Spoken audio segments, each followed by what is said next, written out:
Here. Councilmember Stafford. Here. And Mayor Marks. Here. And we have the invocation from Mike Carroll, Volusia County Sheriff's Office. Thank you, ma'am. It's always an honor to be here. Thank you. Thank you. Thank you. Yes, sir. God, we thank you for another day you've blessed us with. We're grateful, Lord. Thank you for the strength and health you've given our bodies. We thank you for that. We pray now for this council, for the mayor and the city council, that you would guide and direct their steps and their thoughts. Give them wisdom, give them insight, give them understanding, give them clear direction. Help them as they do the business of this city. Thank you for this city. Bless it, watch over it, protect it, and keep it safe. Thank you for our first responders who are even out there right now, keeping an eye on things in this city and watching over it. Protect them and their families and keep them safe. Bless them and speak peace over them, we pray. Touch this city, continue to cause it to prosper, and we thank you in the name of Jesus. Amen. Amen. Pledge allegiance to the flag of the United States of America and to the republic for which it stands, one nation, under God, indivisible, with liberty and justice for all. Thank you.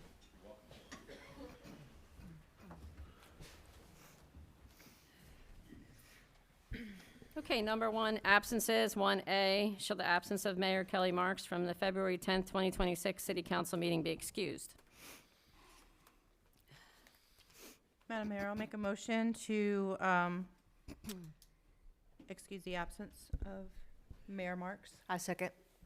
We have a motion, we have a second. Kaylee? Councilmember Darn. Yes. Councilmember Knight. Yes. Councilmember Tiongson. Yes. Vice Mayor Grimm. Yes.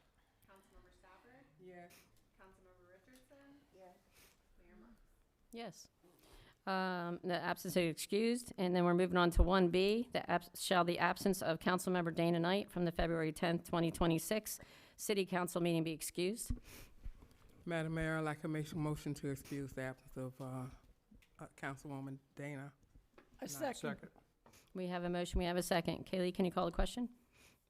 Councilmember Knight. Yes. Councilmember Tiongson. Yes. Vice Mayor Grimm. Yes. Councilmember Stafford. Yes. Councilmember Richardson. Yes. Councilmember Darn. Yes. Mayor Marks. Yes, and the absence of Councilmember Knight has been excused. Moving on to 2, presentations and proclamations. 2A, Halifax Health, UF Health Medical Center presentation. Ben Ebby, Halifax Health, will be presenting. Welcome. Thank you. Good evening. Thank you, Madam Mayor, Vice Mayor, council members, staff. Appreciate the opportunity to be here and present this evening. And we can advance it, or do you prefer? If you have one, that would be great. All right.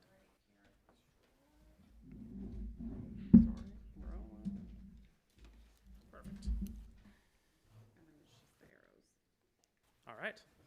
Well, I'm here tonight to give you an update on Halifax Health and specifically the Medical Center of Deltona, but I'd like to start out from a higher level to kind of give some perspective and history on our organization. So always starting with our mission at Halifax Health, which is to be the community healthcare leader.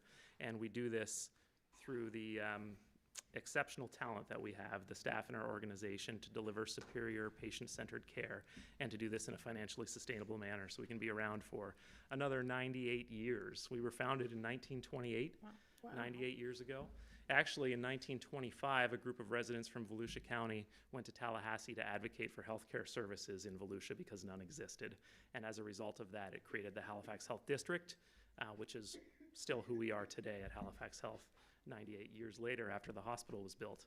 So we're a public entity, we're a safety net hospital, and there's just a summary there of some of the stats of our size. Also like to draw attention to the level of care that we have. Everything that's listed here is the highest level of care in Volusia County, and we're working, some of this already is in West Volusia, and we're working to bring all of this highest level of care to West Volusia also, so the residents here do not have to leave.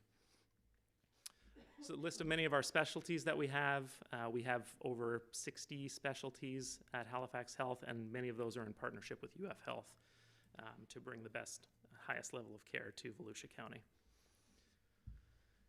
This is just a sample of the care that we provided in the last year, and this is our system-wide number of ER visits, admissions, surgeries, births, and like to draw attention to the uncompensated care that we provide. Usually it's between 40, last year was just over 41 million.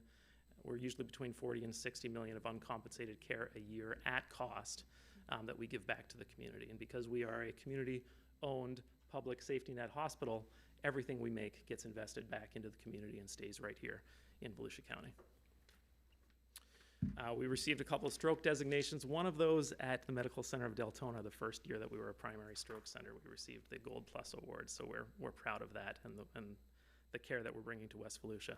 We have 3 hospitals: Daytona Beach, 98 years old; Port Orange, celebrating our 20th year there this year; and the Medical Center of Deltona. We just had our 6-year anniversary a couple of weeks ago. But Halifax Health is so much more than what happens within the walls of our hospitals. We have many primary care locations across the county, pediatrics. We have express care locations across the county. We have partnership with Brooks Rehab for inpatient and outpatient rehab. And then we have a 5-star home health agency, and the top-rated, most recommended hospice in Central Florida is Halifax Health. There are 5 hospice agencies in Volusia County. Make sure you ask for Halifax if you or your family ever need hospice services, because we provide the highest level of care among all of the competitors. They're not all the same. We're expanding and building new things. In 2025, we expanded our inpatient rehab facility. We added a neuroscience center of excellence, the first in Central Florida to bring all of the neurosciences together into one location, so you don't have to go around to different agencies and have multiple referrals. It all happens in one location. And then we expanded some of our surgical specialties too to oncology and endocrine, which are both available at the Medical Center of Deltona. We also built a couple of new freestanding emergency departments last year, one in Port Orange, one in North Daytona on Hand Avenue, and looking at options for future expansion there also. Now, getting to the Medical Center of Deltona. So about 10 years ago, we were asked to come to West Volusia to provide an option for healthcare services on this side of the county. And then about 8 years ago, we built the freestanding emergency department. 6 years ago, we built and opened the hospital. And since all of that happened, we've seen over 155,000 people through our emergency department. We've admitted over 12,000 people in our hospital, and we've performed over 9,000 surgeries. So the need is there. West Volusia is growing, expanding, and we're here to grow and expand with it. And we're, as you can see on the map there, right in the center of West Volusia. That was intentional so that we can provide, we're the Medical Center of Deltona, but we're right in the center of West Volusia here for all of the residents, including those in Orange City, which we see many of. So some of the new things that we brought to the Medical Center of Deltona, within the last year, we added oncology with our Cancer Center of Hope. We added pulmonology function testing. We became a primary stroke center. We added pain medicine, and we became a bariatric center of excellence. And then this year, we're adding neurosurgery, urology, and recruiting for interventional cardiology, and we're adding pediatric primary care. So every year, we're adding more and more services until we can expand to provide full, extensive, highest level of care here. Also last year, we started our expansion, and we'll be finishing this up next month. We are growing our emergency department by adding 19 additional exam rooms, so we'll be a 30-bed emergency department, and we're adding 47 additional inpatient rooms, so we'll be 90 inpatient beds in our hospital. We're full almost all the time right now, so these are very much needed.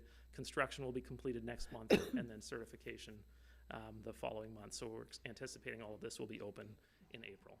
And then when this grows, we built the hospital so that we can add 3 more stories on top of our tower, and we can double again and add another 90 inpatient beds on 3 more stories. So just a couple pictures here to show you. This red square here is where we're building out the existing emergency department to expand into the shell space that we had. Couple of before and during pictures. It's almost complete now. And then this is our 4th floor ICU. The shaded area is what exists currently. The colored area is what we are adding in the 17 more rooms on that floor. And then the 6th floor was completely empty, and that is now being built out for these 30 additional beds. And then like to end with some exciting news. We were voted in the Best of Deltona and West Volusia Awards as the best healthcare facility, the best surgical center, and a couple of our physicians, Dr. Rhodes was voted best orthopedic surgeon, and Dr. Amin was voted best physician in primary care.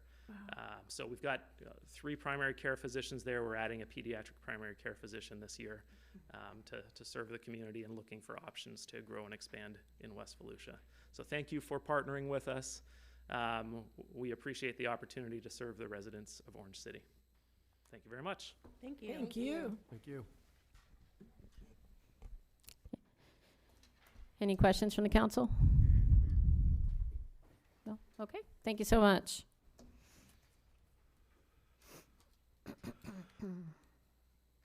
Okay, moving on to 2B, temporary signage presentation. Joe Ruiz. Good evening, Mayor, City Council, respected members of the public. Joe Ruiz, Development Services Director for City of Orange City. Just want to note for the record, this jacket's fitting me a little more loose thanks to the fitness challenge. So if there's any competition out there, then just sending that message. Before you all today, I'm just doing a land development code, sign code presentation for section 9.12, specifically temporary signs. A matter of months ago, the mayor had requested for staff to bring a presentation to discuss with the city council our current code, so we can just have that orientation and that discussion there. Hopefully some of you like the touch with the OC Connect banner and things like that I have on there, and as well as some images that you're going to see that I've pulled directly out of our code sections to kind of just have that conversation and have a 101 of our temporary signs. Which I will say that this actually was a great exercise for me because I'm not always in the sign code section. We have a planner, Renee, who's in this every day, all day long. And so for me, it was good to kind of revisit and retouch on our code and get prepared for tonight. So with 9.12, the section overview, essentially when you look at our code section, it kind of establishes what the code is intended for. And so when we look through, it's intended to regulate signs for limited display periods, requires removal of these signs after expiration of approved use, or designated time in the code. We'll kind of get into more discussion. Some signs require permits, others don't, right? However, there are regulations that have to be abided by in order to keep those signs and remain in keeping with the code. Commercial temporary signs require sign review permit unless they are exempted within the code, right? And so when you look through the sections and when you look through 9.12, there are areas in the code that will tell you a permit is not required. And so requirements also differ between residential and multifamily and non-residential districts. Usually when we talk signage, signage is an identifier, right? It's a locator. People invest in it, people want it because they want people to be able to typically see their businesses, see where they're located, if they have any promotions, if they have any grand openings. That signage is important for identifying that business that has relocated to the city, or if they have seasonal sales or some type of event that's going on. A lot of times you will see signage at our special events, and our code does contemplate that. And so when we look at the temporary sign code, it really applies to all zoning districts, right? It applies throughout the city. There are different restrictions for residential and commercial, because obviously in the residential areas there's no businesses, and we want to keep that right nice and tidy. And then in our commercial districts, we do have provisions where our code also does a good job at trying to keep those areas tidy and neat. Does everyone comply? No, we see that. We see it throughout. And so we try to educate, we try to talk with business owners to kind of bring them into compliance. You may have seen Justin, our PIO, has been putting out informative notices and things like that online. And so staff has been working with him on that sign campaign. And we've also been discussing about maybe knocking on doors and talking with businesses and orienting them and giving them kind of that orientation of our code to say, hey, that sign you got out there doesn't really comply. But we can work with them, right? So how many know OC's the place to be, right? OC's the place to be. So a little touch I wanted to put on there. And so despite zoning, residential standards apply if property is used residentially. So in our code, we have provisions for commercial properties to have residential uses, right? So if they do have a conditional use that's residential, or if it's a non-conforming residential use, then we would apply the residential standards in our temporary sign code. And then, as mentioned, signs require permits unless otherwise stated. So when we look at the general standards, a lot of the non-compliance that you will see many times with like snipe signs and things like that are always going to be those that are placed in the public right-of-way. Public right-of-way placement of signs is a no-no for safety purposes, for aesthetic purposes. There's many reasons why not to, you run up and down different municipalities and different codes. That's usually keep the signs out of the right-of-way, right? One of those info kind of graphics that Justin has put together is just that, kind of shows you, all right, typically your right-of-way line is on the other side of the sidewalk, right? So that would be a violation, but if you keep it on your property with permits, then you can have those.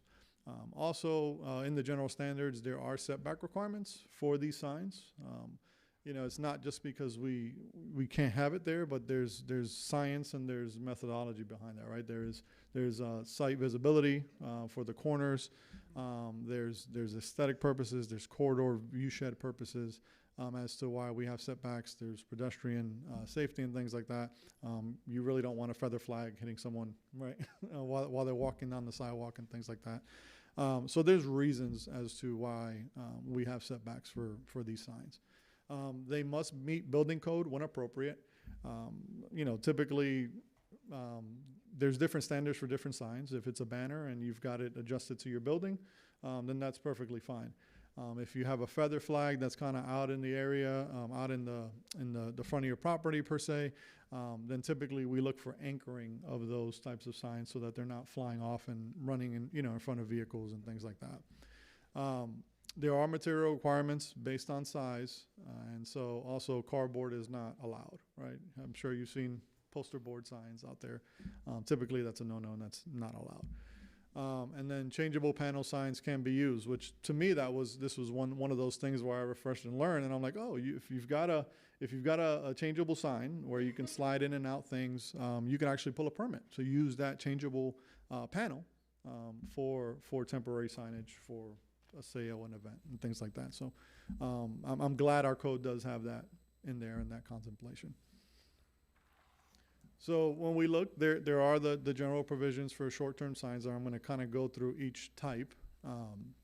They are for typically daily display and removal, right? So the intent is for you to put it out there while your hours of operation, while the business is going on, while the business is open, so that you can attract your clientele and let people know that you're open for business.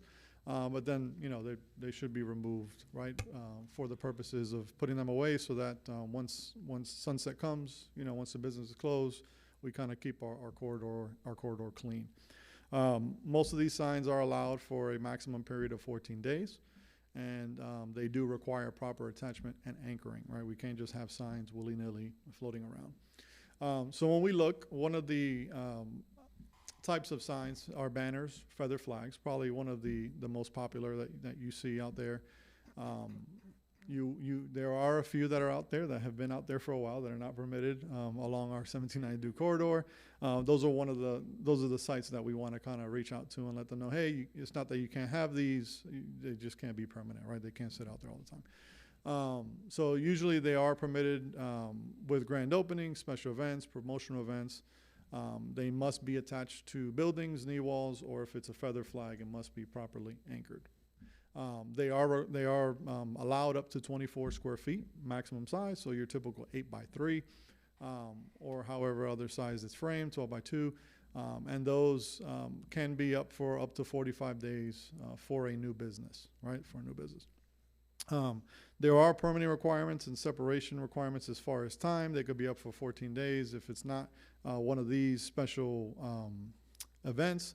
But then there has to be a separation of time between when you can put it up again. I believe it's 30 days.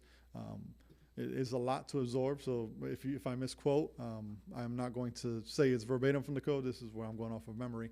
But there is a separation period of when you can have, if you've got a feather flag or if you've got a banner, you can have it up for this time. Got to take it down for a certain amount of days before you can apply again to put it back up. So there is that window, so it does not remain permanent, right? We do see it very commonly, as mentioned, with special events and seasonal sales. A lot of people misinterpret the seasonal sales code. They think, if they're an auto parts store and they want a seasonal sales to sell beef. Well, that's really not part of your business, and it's just the vendor that wants to come to your site and make some money, which is fine, right? We're a country of capitalism. However, our code does not allow that. Now, if you have a boutique shop or something like that, and it's Valentine's Day, and you want to have a seasonal sales, and then you want to have a sign in association to that to sell baskets and things like that for Valentine's Day, flowers, absolutely, right? Staff will review that, make sure that it's in compliance and that the signage that is applied for, right, meets that criteria. So typically, it's associated with an event or sales permit.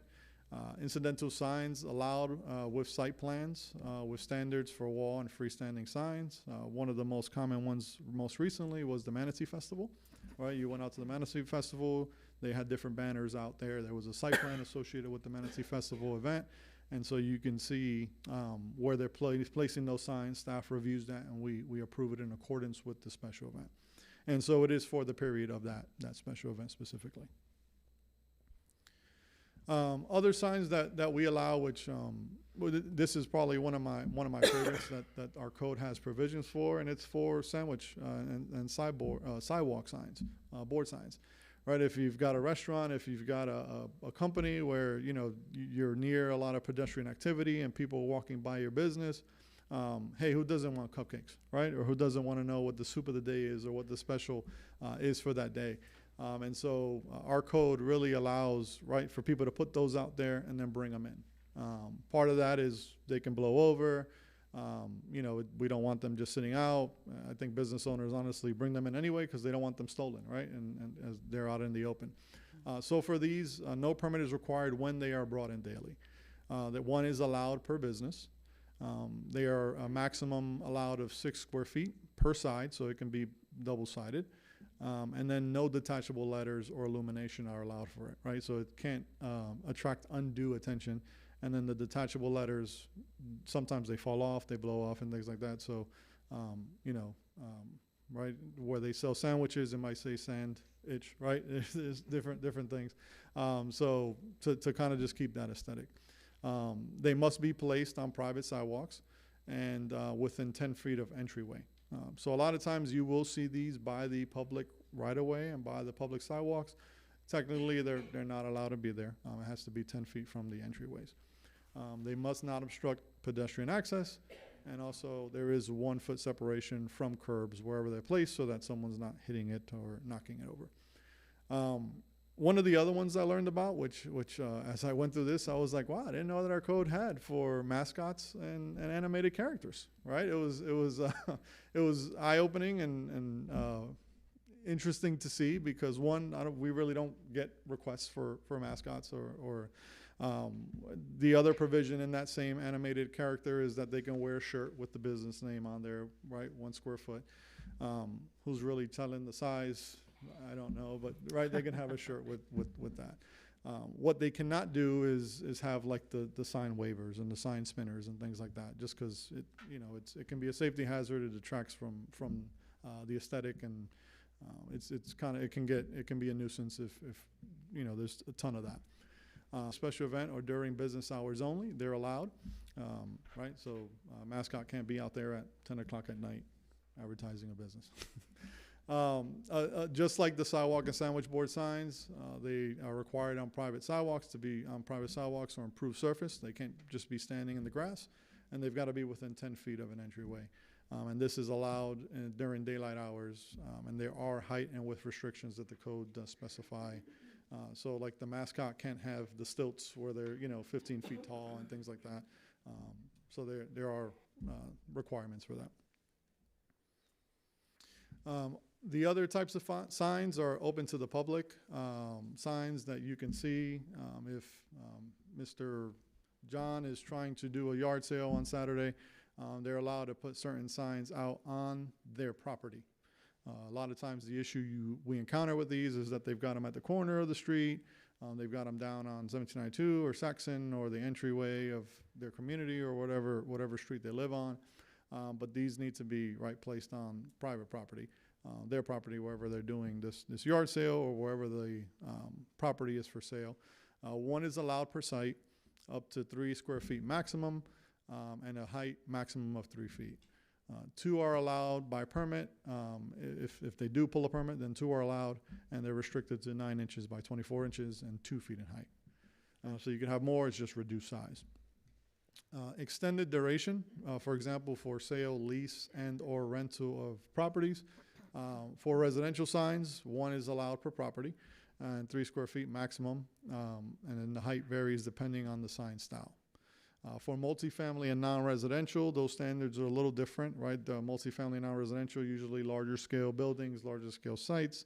1 is allowed per property, and then essentially the size that they can have that short-term sign, if there's a sale, if there's a lease, someone's trying to get occupants and tenants into their business suites, then it's all dependent on the size of the site. Less than an acre, between an acre and 5 acres, or greater than 5 acres. It incrementally goes up 12, 16, 20 square feet, but it's still at a max height of 6 feet. Others are extended duration, and these are the general standards for those same general duration. It is 1 side allowed per right-of-way frontage. So if it's a site that has, it's on a corner of a road, 2 roadways, then they can have 1 per right-of-way frontage. There's a 90-day duration with a 10-day takedown, so they can put it up for those 90 days. If they do get a tenant, if they do sign a lease, someone's occupying it, then they've got 10 days to take that down, right? Temporary entrance signs are allowed per subdivisions, and the subdivision or the multifamily development has to be either a minimum of 12 lots or 12 units. So for example, Liberty Station, right? They have their entrance signs when you come in, promoting that the houses are for sale, and that they have those feather flags. Typically on occasions like that, we have site plans that we allow them to submit so that we know where the signs are going.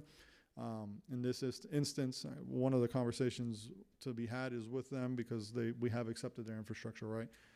And so at this point now, just like that occupancy rule, they've got to start to remove those and take those out because the infrastructure has been completed.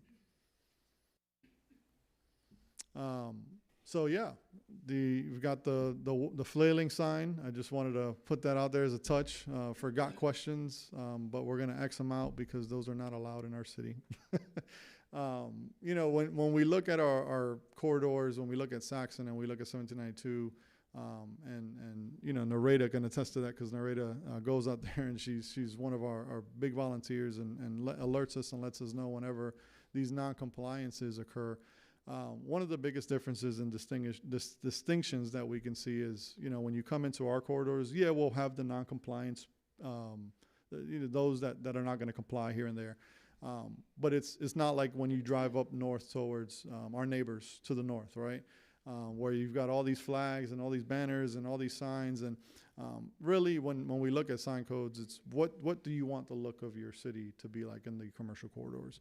Do you want a proliferation of signs, or do you want it to be, tight, neat, and nice, and allow for businesses to advertise with proper provisions and things like that?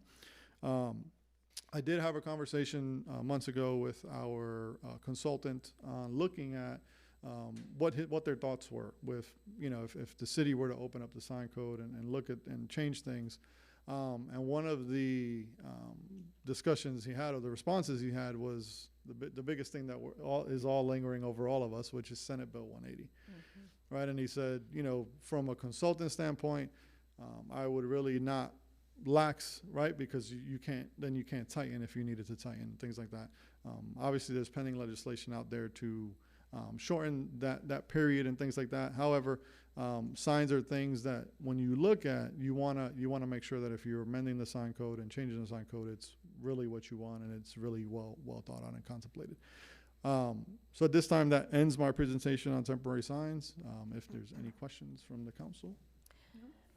Can you touch on the Senate Bill 180, what you meant by that? So if we go to a certain standard, we can't go back, is that what you mean? Yeah, if with Senate Bill 180, anything that's more burdensome and strict, and our city attorney can chime in if I don't explain this well, anything that we lax, right, if we were to relax the code and make it less stringent or less strict, to try to, if something happens and the city council finds they don't like it, that what's going on out in the field, then essentially to tighten back our codes and our restrictions, we're limited by Senate Bill 180 to do that. So I know we had this conversation, Christine, yourself and myself, and, you know, one of the scary things, council, was that if we don't want our city to look trashy with all these signs either, but when I came on the council 7 years ago, a lot of businesses, just being involved in the business world, they were unhappy because they couldn't advertise their business the way they wanted to. And it was like, can we find a happy medium where we can help our businesses to thrive, but also not turn our city into a sign, trashy looking city, right?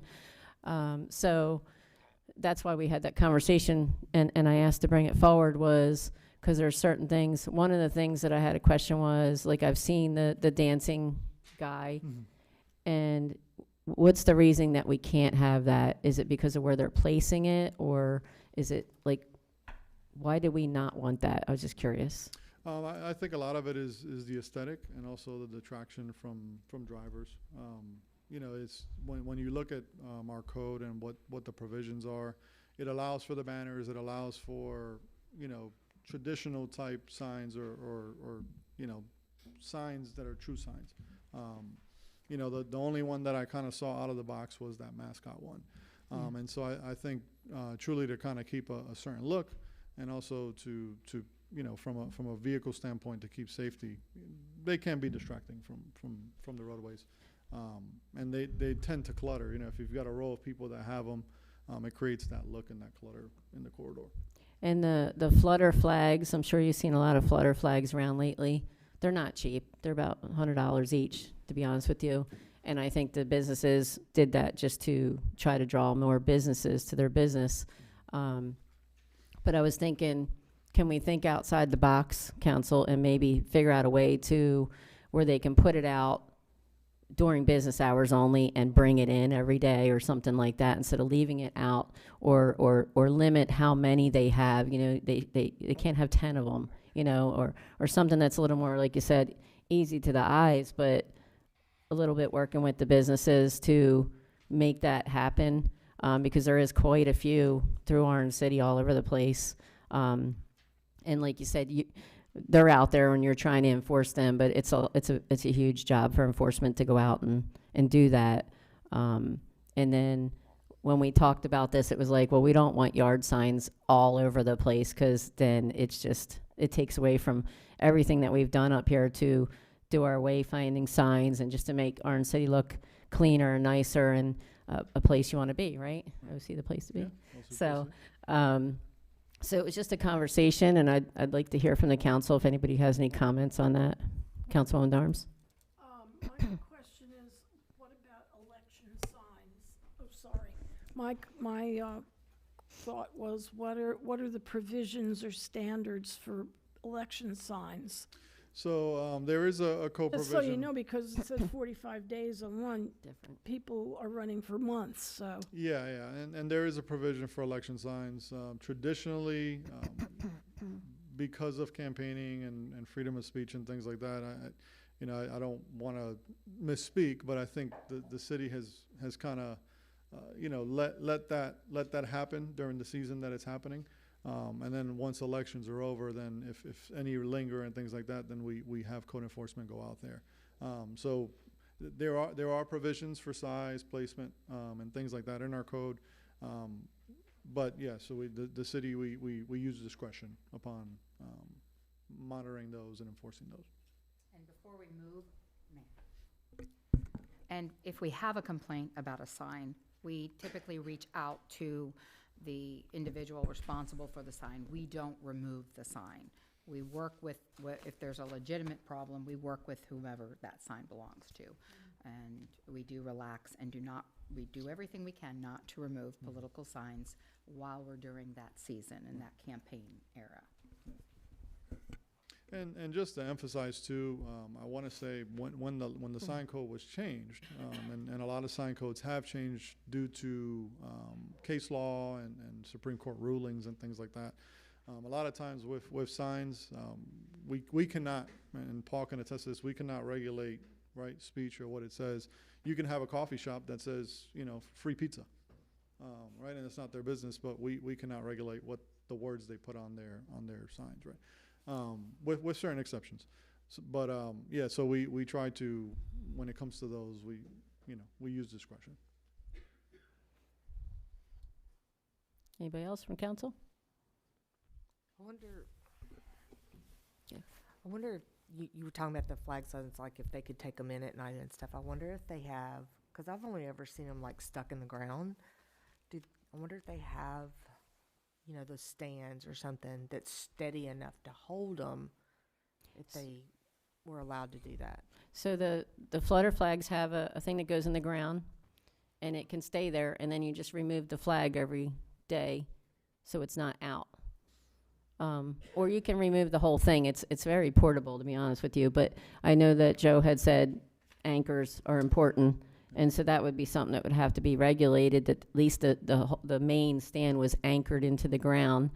But I mean, for me, the biggest goal is just to help our businesses a little bit, because a few years back, I don't know if y'all remember, but we went through a sign change. It was over a 20-year period, obviously, that Orange City wanted to change all the pole signs to, what do you call the? Monument signs. Monument signs. And so, the businesses were told they had, I think, 20 years to do that, and is that right, 20 years about? Thinking 10, but I don't want To comply, It was- right? It was a long period. It was a and we long took period, yeah. actions on just a few. And so we did lose some businesses that moved out of town because they were just family businesses that were devastated that they had to take down a sign that there was nothing wrong with, just because Orange City wanted monument-looking signs more to look like Winter Park or Winter Springs, wherever, And so it really hurt some of our businesses. And then the other ones just complied, and they weren't happy. And when we had the chamber in there that did all the surveys and went around and talked to them, that was some of the feedback is that you made me change a sign that I didn't even have to change. It was fine, but we were looking for a new look to clean up Orange City. 1792 had a lot of blight, and I think the former council was just trying to make it look a nicer place to be, and obviously it does look great. But at this point, a lot of the businesses, it's very expensive to advertise. So we have a lot of small businesses in Orange City that could use some help, and so. But it's a balance. Like you said, Joe, you don't want to give them too much and then we can't go back, right? We don't want it to look trashy, but maybe a baby step is what I'm saying, so. And staff has made reasonable determinations and accommodations. One of them was, for example, the Family Fun Town. When you look at the Family Fun Town entrance, it's 300 feet off of the roadway. And so I think at the very entrance, they had like a little feather flag, and so staff made the determination. Really the intent of our sign code is what you see, right, and from public view and roadways. So, at the time, Becky made a determination and said it's interior to and true to character of the business. And so we have worked with certain businesses whenever, questions or discretion. So that if they have it on their front lawn, then not necessarily out by the road, then it's allowed? It Without depends on permit? visibility and location. Yeah. For example, if you've got a building or if you've got a site that has an interior courtyard, we're really not paying attention to the signs on the interior courtyard, right? Because it's not visible from the public. Give it, say, in a hospital or something like that has kind of that area. We use discretion upon how we apply the sign code, and it's true to meet its true intent. So. Okay. Any other comments or questions? Okay, thank you. Thank you. Appreciate it. Thank you. Moving on to 2C, Levitt Avenue and Graves Avenue, four-way stop presentation. John Peters. Good evening, John Peters, Engineering Services Director. If I could add into the previous conversation, because I'm going to be talking about regulatory signs, but one of the key things when we talk about signs, monument signs, is regulatory signs are 5 feet off the ground. So what we're trying to do is keep private property signs below the 5-foot level so you can see the regulatory. That's a very important safety concern. So I just wanted to add that. Joe didn't say anything, but I wanted to jump in to explain why monument signs became so popular for that reason. What I'm here to talk about is stop sign warrants, and specifically at Levitt and East Graves. I can blame myself because when I did a presentation on the elevated intersection, I made reference to this intersection, and it garnered a lot of questions. So I'm here tonight to undo my damage. In recent years, the City of Orange City Public Works Department has received an increased number of requests for additional stop signs at various intersections throughout the city. As a result, staff has implemented a stop sign warrant policy for the purpose of establishing a consistent engineering-based and defensible process for reviewing stop sign requests. Florida statute, primarily section 316.0745, mandates that the Department of Transportation establish uniform system for traffic control devices, that is signs, signals, and marking for all public streets, adhering to National Manual Uniform Traffic Control Devices, which is currently in its 11th edition. The bottom line is the most important one. All local authorities must comply with this manual. It's state law. There's a copy at the front of the book. Section 2B of the Manual for Uniform Traffic Control Devices establishes 3 wants: accidents, traffic volume, and visibility. Accidents is obvious what it is. When we get a request, we make a request to the police department for 2 years worth of accident data. Once I receive them, we evaluate it. The key here is, could the accident have been avoided had there been stop sign there? It's not whether there were accidents.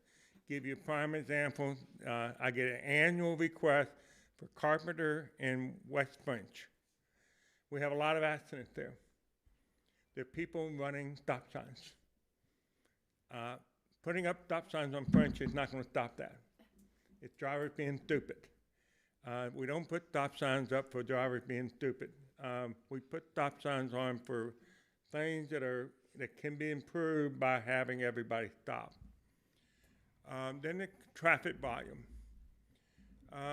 Traffic volume is generally over 300 vehicles a day on the side streets. The main street has to be well over 300. But it also is based on traffic speed. One of the big lies that engineers tell you is that we don't put stop signs up to slow down traffic. That particular factor does. There is a different distinction for over 30 miles an hour. So East Graves, even though it's supposed to be 30, we all know everybody goes faster than 30.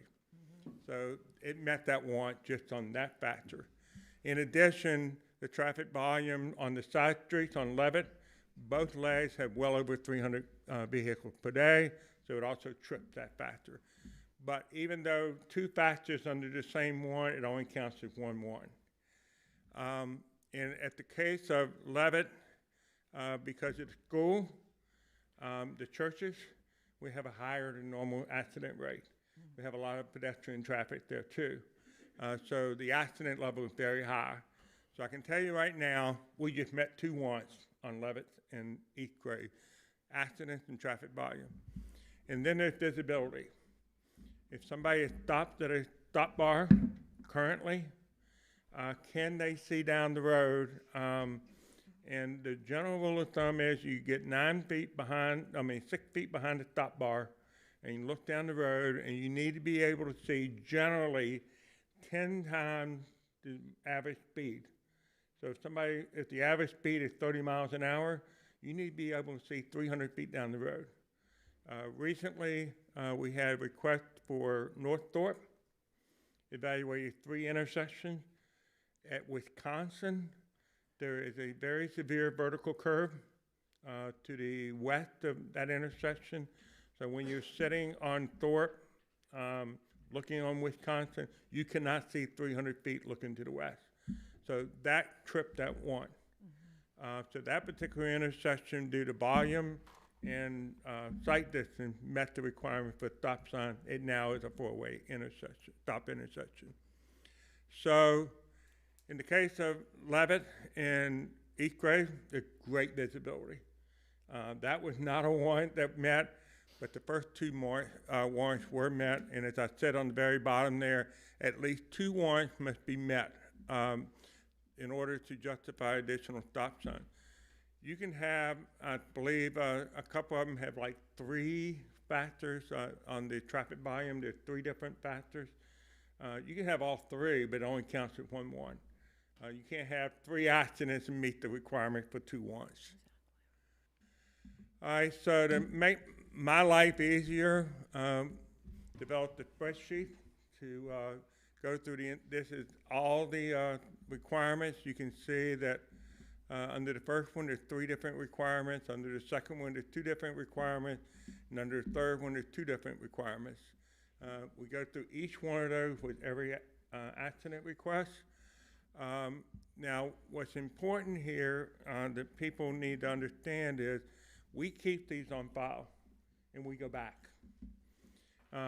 It may qualify now, but down the road, if the elevated intersection at Oak does a wonderful job slowing people down and we lose, we fall below 30 miles an hour, we might have a situation, I doubt it will ever happen, we might have a situation where the stop signs on Levitt and Grays are not warranted.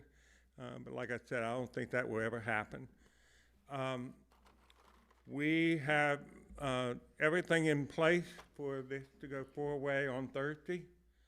I want to do a shout out to Alan Williams, our Public Works Manager. He managed to find some LED stop signs that have the LED around the outside of it. They're solar powered. They will be in tomorrow.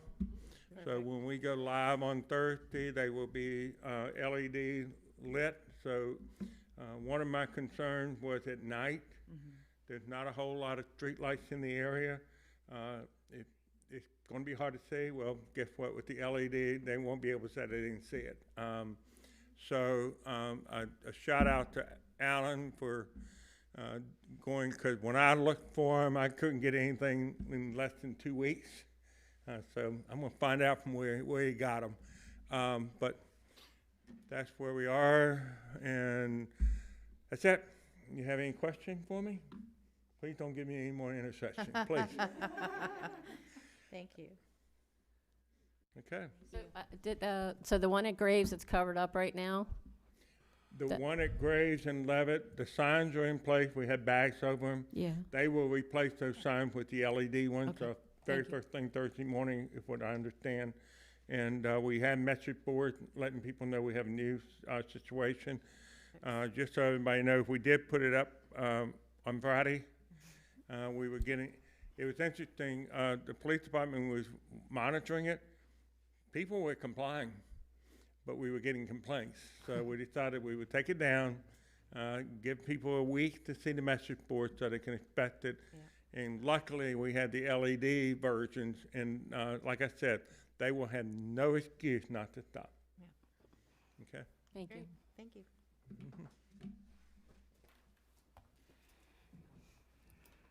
Okay, moving on to citizens' comments. Sharon Stafford?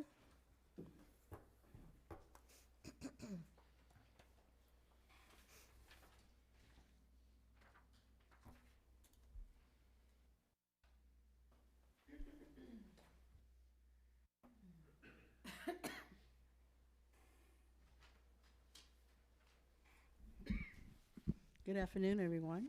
Hello. Sharon Stafford.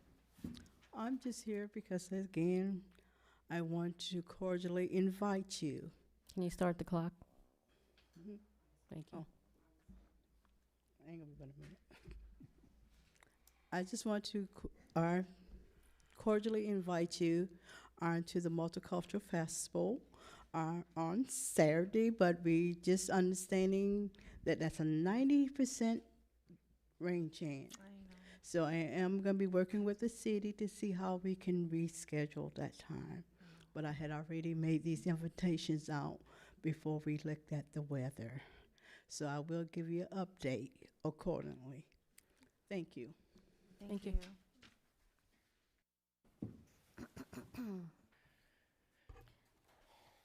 Melissa D. Thorne.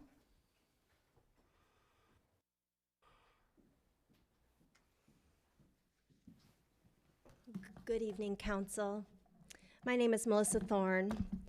I'm your neighbor from unincorporated D-Land, and it's Cancer Awareness Month, specifically liver cancer and colorectal cancer. And so I'm here to share a little insight on liver and colorectal cancer and how it could be related to toilet to tap. Flukes are parasites. They're flatworms. They're prevalent in livestock, which is also found in your rare steak, raw fish or undercooked fish, like your sushi, domestic animals, like your dog, who you may kiss, and then in humans. It's found in feces, urine, and sputum. It's not able to be killed by microfiltration or reverse osmosis or advanced oxidation or UV light. Those are all the things that we use to treat our wastewater. They are only killed by 3 different pharmaceutical medications on the market. So if toilet to tap indeed goes through in Deltona and they inject this treated wastewater into our aquifer, well, the gentleman from the hospital is going to need those extra beds.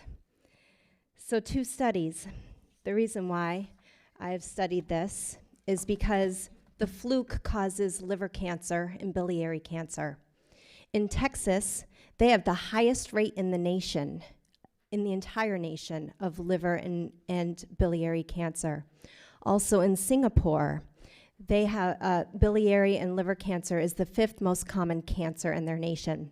The reason I studied these 2 is because Singapore in 1998 converted all of their wastewater to drinking water. They bathe in it, they brush their teeth in it, they drink it. Their most common cancer and leading cause of death is colorectal cancer. 1 in 4 people die of colorectal cancer in Singapore. In Big Springs, Texas, in 2013, they were the first in the nation to convert their wastewater to their drinking water. I couldn't find any statistics prior to 2019, but in 2019, there were 160 cases of colorectal cancer. 4 years later, in 2023, 807 cases. That's a 400% increase. The population actually decreased in that town. In 2019, it was about 39,000 residents, and in 2023, it was about 26,000. So I'm not saying that there is a correlation, but it certainly should make you think. Just because scientists say that it's okay and that we can, doesn't necessarily mean that we should. And so just consider the health implications, the ecological implications, and I'm asking for you to consider an ordinance and a charter amendment to save the city of Orange City. Thank you. Thank you. Thank you. Okay, we're moving on to the consent agenda. We just need a motion. Madam Mayor, I'll make a motion to accept the consent agenda. I'll second. We have a motion, we have a second. Kaylee? Yes. Yes. Yes. Yes. Yes. Yes. Yes, and the consent agenda passes. Moving on to 5 ordinances. First reading, 5A, ordinance number 698.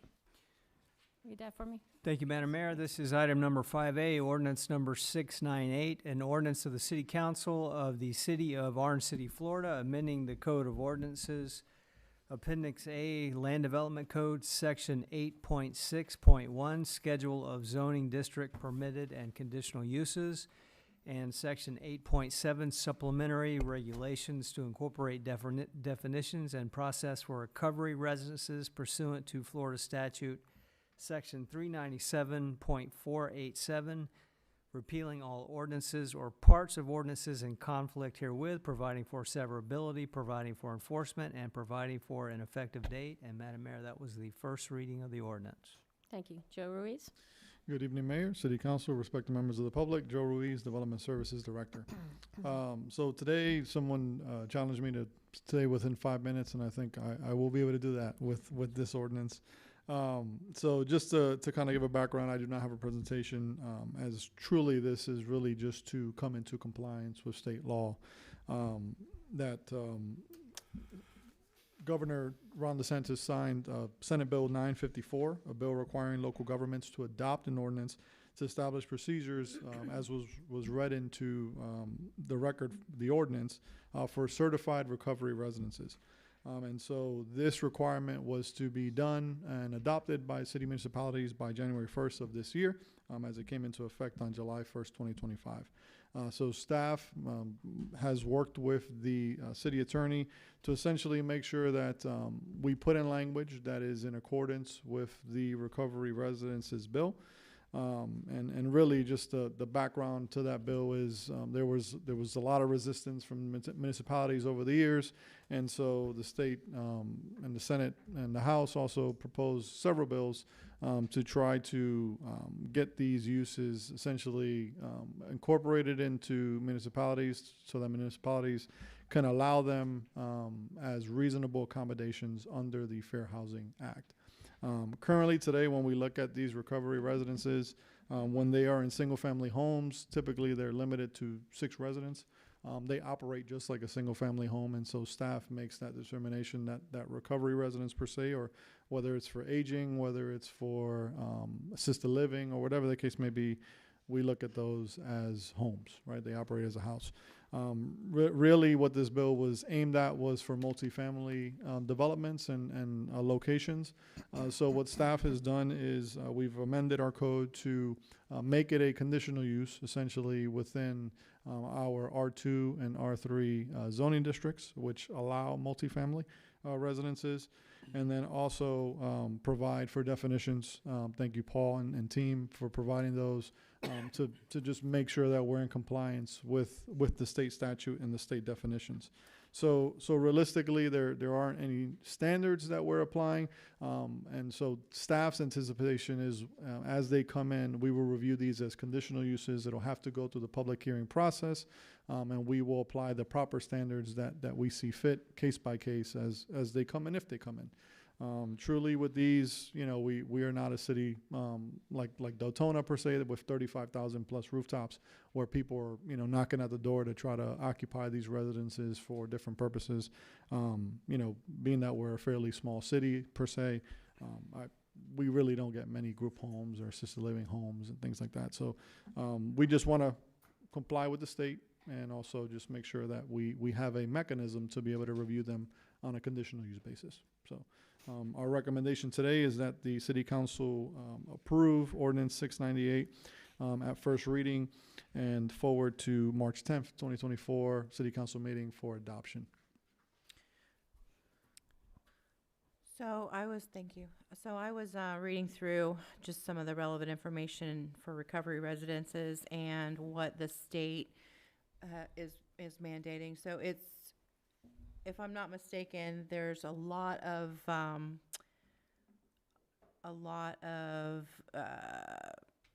documents, a lot of certifications, a lot of policy, a lot of things that they have to comply with to be a residence. And I know it's level 1, level 2, level 3, level 4, and there's certain compliances that they have to abide by as far as where they are located, whatever kind of facility they are. Right. So I would encourage anyone who's concerned about that in our city for these recovery residences to go on the Florida statute website and read up on it. There's a lot of information on there. So it's just not so simple for someone to just open their doors and say, I'm a recovery resident. They have a lot of things that they have to meet, a lot of criteria that has to be met. So I just wanted to put that out there so everybody was aware of that. Thank you, Council Member. And also to just add to that, it is for certified, right? They are recovery residences, but as you mentioned, so that they must be certified in order to qualify for that reasonable accommodation. Okay. Yeah, and I think it's good to go to the conditional use for that reason. Yep. Right? Yep. Okay. And it'll meet all the thresholds as any other conditional use. If it's within the 5 acres, then it'll stay at Planning Commission. If it's above 5 acres, then you all would get a chance to see that and review that as well. So, Thank you. Any other discussion from the council? We just need a motion. Madam Mayor, I'd like to make a motion to approve ordinance number 698 at the first reading and forward to the March 10th, 2026 City Council meeting for adoption at second and final reading. A second. We have a motion, we have a second. Kaylee? Oh, sorry. Any public comment on this? Seeing none, we'll bring it back for the question. Councilmember Knight, Yes. Councilmember Johnson, Yes. Vice Mayor Grimm, Yes. Councilmember Stafford, Yes. Councilmember Richardson, Councilmember Garnes, Yes. Mayor Marks. Yes, and ordinance number 698 at first reading passes. Moving on to 6A, public hearing ordinances, second and final reading. Ordinance number 697, Mr. Waters? Thank you, Madam Mayor. This is ordinance number 697, an ordinance of the City Council of the City of Orange City, Florida, amending Chapter 10.5 Parks and Recreation, Article 2, Use Regulations, Section 10.5-19, Rules and Regulations of the City of Orange City Code of Ordinances, providing for the repeal of prior inconsistent ordinances and resolutions, incorporation into the code, severability, and providing for an effective date. Madam Mayor, that was the second and final reading of the ordinance. Thank you. Ashley Gay? Ashley Gay, Parks and Recreation Manager. Good evening, Council and Mayor. So, as discussed previous council meeting, we're just looking to change our ordinance. Our first change is in relation to just removing the word fireplace out of the language, since we no longer have any fireplace places in any of our park pavilions. The second change is to allow for Mill Lake to open as early as 5 a.m. and closing at 9 p.m. And then the last one is prohibiting the release of lanterns, balloons, the use of glitter, the use of confetti cannons, aerosol string, or release of any other substance that cause a pollutant, litter, nuisance, or poses a danger or burden to the environment and wildlife, or to the aesthetics or cleanliness of the park. So those are our three changes. And so we respectfully ask council to approve ordinance 697 on second reading. Any discussion from the council? Okay, we just need a motion. Madam Mayor, I'd like to make a motion to adopt ordinance number 697 on second reading. I second. We have a motion, we have a second. Any public comment on this? Seeing none, we'll bring it back for the question. Kaylee? Councilmember Johnson, Yes. Vice Mayor Grimm, Yes. Councilmember Stafford, Yes. Councilmember Richardson, Yes. Councilmember Garnes, Yes. Councilmember Knight, Yes. Mayor Marks. Yes, and ordinance number 697 is approved on second reading. Thank you very much. Now I can get signage up at all the parks. You'll be seeing the new signs. Since Milton, we haven't had any rule signs up at Mill Lake, so, yeah, thank you. Thank you. Thank you. Okay, we're moving on to 7 resolutions. We have none. 8, discussions and action. 8A, consideration of request from Making Change for Drowning Prevention for in-kind services, sponsorship, and special event use of Veterans Memorial Park for the 2026 Volusia Water Safety and Drowning Prevention Education Day. Ashley Gay. Ashley Gay again, and also, What's that, Santiago? Special events? all right, so this is, would be the second year for this group. And just to remind council, the current policy is approval of up to $1,000 of in-kind service, and it can also include permitting fees, advertising assistance, staff time, and rental fees. So for this particular request, they're requesting that we waive fees for the staff time and the special event application, the sign permit fee, park rental fees, use of Veterans Memorial Park, and advertising on the city's website. So what that would look like would be park staff for 5 hours. So that's a total of $200. So the $200 for the park staff for that day also includes the waiver of the $50 for the special event application, the $25 for the sign permit fee, and the rental fee of the 2 pavilions. So this event is proposed to be held at Veterans Memorial Park. And again, this is the second year. So you want to share anything about the actual event? Yeah, sure. Okay. This is Making Change for Drowning Prevention. They'll host a drowning prevention awareness event to highlight the critical importance of water safety and to bring awareness to the nonprofit organization Making Change for Drowning Prevention. The organization provides scholarships to Volusia County families, ensuring children have access to essential swim and survival lessons. The purpose of this event is to educate parents and caregivers about active supervision, the importance of designated water watchers, rip current safety, and other key drowning prevention strategies.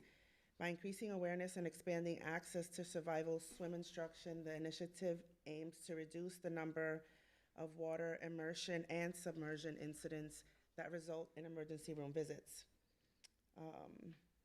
Through education, community engagement, scholarship support, this effort seeks to decrease preventable drownings and ultimately save lives within our community. So the event is in May. I can't see my day here Yes, right now. May 2nd. Sorry, May 2nd. And that is in recognition of National Drowning Prevention Month. The sponsorship committee did ask because there were limited attendance, I think, since it was the first year. So they're going to do more marketing, and they are hoping to increase those numbers since it is such an important need for the community. So staff recommends approval of the Making Change for Drowning Prevention with the non-monetary in-kind services fees of $425. Any discussion from council? Council, go ahead. So I see that your total expected is 200, hopefully. And then last year when they did it for the first year, I know it takes a while for that to get momentum, but how many do you remember? It was less than 100. It was less than 100, but still, there was children there to learn about drowning prevention, and the fact that it's given to families needing financial assistance and those kind of things. So it's a free service, and I think it's a great opportunity for us to, especially in Florida with all of the water. Yes. Anyway, thank you for that. Any other discussion, council? I just had a question. So I wasn't at the last meeting, so we're still at $1,000 cap for sponsorships. Just a few groups that we chose last time don't have a cap. Is that how it is? Okay. I just want to make sure. Okay. All right. So we just need a motion. Madam Mayor, I'd like to make a motion to approve the in-kind services fee of $425 for Making Change for Drowning Prevention. I second. We have a motion, we have a second. Any public comment on this? Seeing none, we'll bring it back for the question. Kaylee? Yes. Yes. Yes. Yes. Yes. Yes. Yes, and the in-kind services for $425 is approved. Thank you. Moving on to 9 reports. City manager? I have a few items. The first item, Ms. Stafford, Sharon Stafford did mention, and that is she has submitted a letter or an email to the city requesting that we work with her to find an alternate date. Lizette has already provided her the existing dates, and she's working with her board now to come up with an alternate, and we'll do what we can to accommodate that. For the city manager report, if you'll take one and pass it down, that's for your records. If anybody has any questions, feel free to contact me. An announcement is the city has, fortunately, after our efforts in Tallahassee, we have received word that both our police and fire department have made it into both the House and Senate budget. Awesome. So that So that's progress, and we'll just continue to monitor that. We did receive an inquiry for additional information that Chief Long worked on today, submitted to me, and I'll work with it tomorrow and get that response back to the state. The last item I have is Leadership West Volusia. I don't know if I have 7. 1, 2, 3, 4, 6. I think I'm missing one. There we go. You take one, pass it down. So with Leadership West Volusia, there's spots left. I did confirm that with Janet today with the Chamber of Commerce. So the schedule's not out yet, but we need to commit and sign up for the slots. We currently have in the budget 2 staff members, 1 council member. The attachment that you have, the items that you have show the Fridays that they could schedule, beginning in August, running through November. Then behind that is last year's schedule. So what we're asking for is whoever signs up is committing to 2 prerequisites. Those prerequisites will happen on a Friday, typically could be a Wednesday for the orientation. The orientation is a prerequisite, and then the team building is a prerequisite. After that, you head into seminars or a session, and those sessions you must attend all. You're eligible to miss 1 with a valid excuse. This program does run through November 6th with graduation occurring in December. And so the highlighted dates would be if it modeled and came out exactly the way they did it last year, that's the dates you're committing to. However, we just don't really know what that schedule is, so I gave you all the Fridays to make sure that nobody, whoever wants to volunteer to be considered, would know that if any of these dates are a conflict, that they know beforehand if at all possible. We know life throws curveballs and whatnot, but so that's what this represents. And last year, there were 2 individuals on this council that were interested. It was Councilmember Darms, Councilmember Thompson, and in the end, Councilmember Darms attended with Chief Jerome Miller and Devlin, the finance director. This year, our 2 staff members are Deputy Chief Brian Masters and Bernice Gonzalez, our Deputy Development Services Director. So now if you guys would like to consider who, if you have questions, I can try to answer. And the goal is to have somebody so that I can then work with Kaylee's office, and we will register whomever is selected and eligible or available and get them signed up and secure a spot. Councilwoman Thompson, did you want to do it again? I would like to do so, but I'm open to anybody else on the dais. that Anybody would else on the like to council interested? do it. I would like to do it, but since Councilmember Townsend had expressed interest last year That's what I and was Friend Darms had gone, I think it would only be fair to allow her to go. That's what I was thinking too. Council? Is everybody? Okay. Are you interested? There, okay, Okay. consensus? Well, thanks. Tag, you're it? I hear a consensus. Thank you, that's all I have. It'll be Are there fun. any questions? Could you maybe touch on some of your reports so that, because there's people watching from home and they'd probably like to know what's going on in the city? Well, I'll start with the one I need from you. You asked us to evaluate some sections on North Levitt regarding a dip. When staff went out there, they found several, not one. And without an address, I'm a little concerned about saying, yes, go ahead. So I asked staff to mark those, and if you could go by and survey and make sure out of the spots between Pineapple and Daly's, that one of those that are marked are the one, or address the concern that you receive from a constituent, I can then go ahead and move forward. So from Lansdowne to Graves, it's like this. Well, you know, the one section by the school, we've already reported can't be fixed until Right. after. So between Pineapple and Lansdowne, I think is where there's some major. That's where you reported. We went yeah. out there and they found, we didn't find one, we found multiple. Yeah. So I just want to make sure before we And I think it's just from all the trucks from the school and things like that, you know. Some areas we identified further north that are going to be addressed had to do with mitigating factors from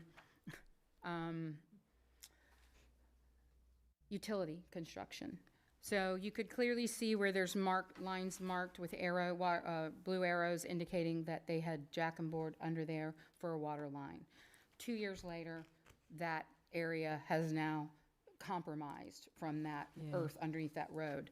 The areas that we noted in the area where you had received the complaint, there were no distinguishing reasons to show. They're just older infrastructure, but we don't know of any stormwater utility lines associated with it. But arguably, it can be repaired and relatively reasonable.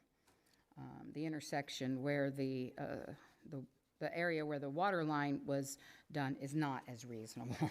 It'll be a little bit more costly, but it's definitely, So the ones that are close to Lansdowne, when you're coming from Graves on Levitt, I think they're the major one. I think there's at least 2 there that are really deep. Okay. If that helps. I don't know. think it's marked. If you get a chance in the next few days to drive by, if you have concern, call. I can meet you there, or I can send staff. I met the contractor out there, and so I'm familiar based on that. So if I'm available, I'm happy to meet you there. So from there, thank you, because I was going to try to nab you before you got out. Let's start at the top. So the Lansdowne Sidewalk Project, all of the sidewalk and curbs and aprons are in. The last leg is some stormwater infrastructure, and I believe that's set to start. They will be working on that infrastructure next week. No? 2 weeks? 2 to 3 weeks? No. That's okay, I appreciate that. So it was scheduled for next week, but there's a gas line that apparently has revealed itself, and that's going to have to be mitigated. With regard to the EV fleet consideration, we did finally receive a response from Duke that has been worked into the white paper, and we are currently reviewing that to bring back. My gut is telling me that that's going to be something we will put in for next year's budget consideration to be funded through the budget, but I'll get the white paper out on that. Waste Pro implementation, still ongoing. We do have some hiccups, nothing major. Staff is working with both the monitor company, Redmond, and Waste Pro. I did have to go ahead and set up a meeting for, I believe it's next week, to meet with Waste Pro, Redmond, and our staff to go over a few items. With regard to the citizens' request to expand the historic district, which is Mr. Victor, who's here, staff is coordinating a meeting with Mr. Johnston. He is somebody we've previously worked with as a consultant regarding our historic district, and so we'll be working on that. Let's see. We do not have word yet on the PFAS grant application. That was filed back in October. It's still pending. With regard to the Orange City Elementary Schoolhouse, various staff and Vice Mayor attended the February 11th meeting. Also pending some information from you, Ms. Mayor, in order to set up some meetings you want. The next Volusia County elected officials roundtable meeting that I am set to attend appears to be March 9th. And I did remove a considerable amount off of this report, and the closing statement here is closed items are available upon request. And that's it. That's all I have. Thank you. You're welcome. Okay, moving on to City Clerk. I just have a couple things to report on. So Erin has been promoted to Deputy Clerk, so congratulations to Erin. Congratulations. And just an election update. So for District 3, I have Dawn Thompson and Brett Marquez as candidates. For District 4, I have Cassandra Jones. I have no candidates for District 5 as of yet, but you know, one might be coming. And then I have at large, so far, Dana Knight. So that is just my small little update tonight. Thank you. Thank you. No problem. City Attorney? Madam Mayor, Council, we have a lot going on behind the scenes, but nothing to discuss with the group. Thank you. Moving on to new business, number 10. Any new business? Okay, I have something. We have a lot of important issues before us this year, so because of that, I'd like to ask to postpone amending the council rules and procedures. This will allow us more time to focus on city business, and also I feel the need that we need more time for the staff and the public to review the rules, and I think it's something that we should take our time with. So I wanted to ask if we could postpone the March 24th, I believe it is, to a later date that the council can determine. Talking about the workshop? That's what I'm talking about, the workshop. Yeah, just so we can move forward with regular city business and come back to that at another time. Do we need a motion for that or a head nod? That was. It was adopted by a motion, so it'd probably be appropriate to table it by motion. And I would recommend just tabling it, and that way you could bring it back whenever you want. You don't have a date certain. I'd like to make a motion to table the workshop to a later date with council, when council could decide the date. How's that? A second. We got a motion, we got a second. Anything from the public on that? Give it back to you, Kaylee. Yes. Councilmember Darms? Yes. Councilmember Knight? Yes. Councilmember Thompson? Yes. Vice Mayor Grimm? Yes. Mayor Marks? Yes. You have to say it passed. Oh, motion passed. There you go. Thank you. Okay, moving on to 11, approval minutes. We already did that. 12, council and mayor's comments and reports. Councilwoman Knight, you have anything? No? Councilwoman Stafford? Yes, I do. I would like to congratulate our chief of police, and whether or not the public, please forgive me, I cut myself short. I should have got up and spoke in your behalf at the pending ceremony. But this is the first time in 144 years that we have had a black chief of police. And I want to congratulate you and thank you so much for coming out. Orange City continue to make history, and Orange City, the resident of Orange City, continues to show diversity no matter what is going on. And to our citizens, I want to say thank you. And also, our city manager. Councilwoman Richardson, you have anything? No? Councilwoman Thompson? No. No. Councilwoman Darms? Vice Mayor? I'm good. Okay. First of all, congratulations, Aaron, on the promotion. Chief, I'm so happy that you're chief now. I can't say enough. I was kind of short-worded earlier, but I just wanted to say that this is a really good thing for Orange City, with all the skills and experience that you have that you're bringing to the table, and what your family said and your friends and your colleagues, that you're a man of your word. I see that, and I'm real excited for you to lead the department. We got a great department, and I think you're just going to make it even better. So welcome to the position, and congratulations. Thank you.